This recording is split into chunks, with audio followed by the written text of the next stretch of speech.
Barbecue, c'est un peu le seul chef de gang qui a un discours politique, qui se vit en Che Guevara. Bon, il y a quand même des accusations très lourdes portées contre lui.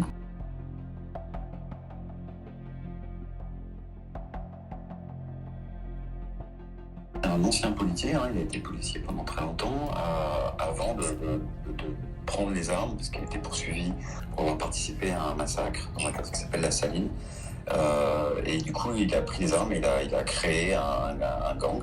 Et dans les faits, il profite du chaos, en fait. Et quand on lui a demandé qu'est-ce qu'il ferait s'il arrivait à prendre le palais national, il a dit qu'il semblait pas avoir de plan pour l'après, en fait. Il va patrouiller avec ses hommes sur la ligne de front, donc il vit dans un quartier qui s'appelle Delma 6, et a toute une zone de cette grande avenue très commerçante qui est devenue une zone de guerre complètement chaotique, avec des voitures retournées, avec des banques brûlées, des commissariats détruits et des cadavres à droite à gauche. Et il y a 2 camions renversés qui font la ligne de front, en fait, et ils inspectent la ligne de front. Au moment où on est arrivé, il n'y avait pas de tir, mais c'est typiquement de cet endroit-là qu'ils tirent sur la police et la police tire sur eux. Et les victimes, en fait, de ce chaos sont pas les riches, en fait. Ils perdent de l'argent, certes, mais ils sont tous à Miami ou ailleurs, ils sont pas en Haïti.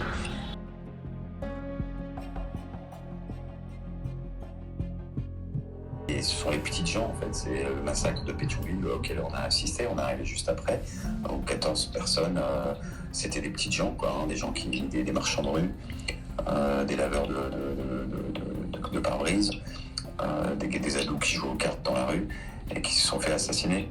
Et ça, c'est un peu tous les jours, quand même, quoi. Il ressemble un peu au parrain. Il s'occupe de tous les problèmes de son quartier. C'est le boss, c'est le parrain. Et il paye pour les soins dentaires d'un tel, la petite fille qui va à l'école de machin. Et c'est pas que un gang armé. C'est des gens qui vivent avec des femmes, des enfants, des vieilles personnes. Et dans ce quartier-là, oui, c'est le référent ultime. Les frontières sont fermées, l'aéroport est fermé. Donc on a dû rentrer clandestinement dans le pays.